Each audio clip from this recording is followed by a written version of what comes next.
વલસાડના RPF ground નજીક અકસ્માત સર્જાયો છે। વિગતો અકસ્માતને લઈ પ્રકાશમાં આવી રહી છે। વલસાડ ખાતેથી વલસાડમાં આવેલા આરપીએફ ગ્રાઉન્ડ નજીક અકસ્માત સર્જાયો છે। તો રાત્રે 4 વાહનો વચ્ચે આ અકસ્માત સર્જાયો છે તેવી વિગતો વલસાડથી સામે આવી રહી છે। વાહન ચાલકે એક પછી એક 3 વાહનોને પોતાની અડફેટે લીધા છે અને રિક્ષા, બાઇક અને કારને ટક્કર મારી છે।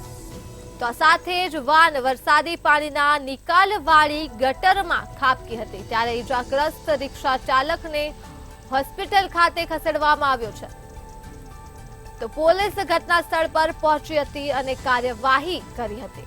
વિગતો મળી રહી છે વલસાડથી। વલસાડના આરપીએફ ગ્રાઉન્ડ નજીક અકસ્માત સર્જાયો છે। વાહન ચાલકે એક પછી એક 3 વાહનોને અડફેટે લીધા હતા અને રિક્ષા, બાઇક तथा कार ने वाहन चालक की टक्कर मारी थी। मेरा नाम डॉक्टर किशोर भाई मुजुमदार। और क्या हादसा हुआ? ये हम लोग अपना धर्मपुर चौकड़ी से आ रहे थे। मेरा गाड़ी तो आगे निकल गया, एग्जैक्टली लोकेशन तो मैं देख नहीं पाया।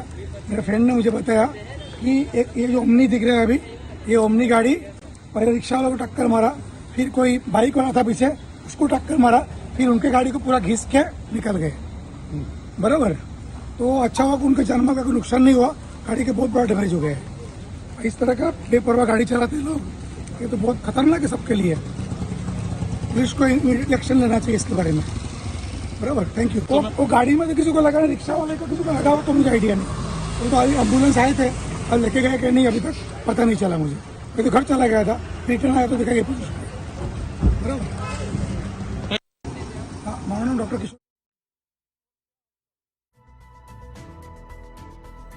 તો વલસાડથી અકસ્માતની માહિતી મળી રહી છે। આરપીએફ ગ્રાઉન્ડ નજીક અકસ્માત સર્જાયો છે, ત્યારે વાન વરસાદી પાણીના નિકાલવાળી ગટરમાં ખાબકી હતી।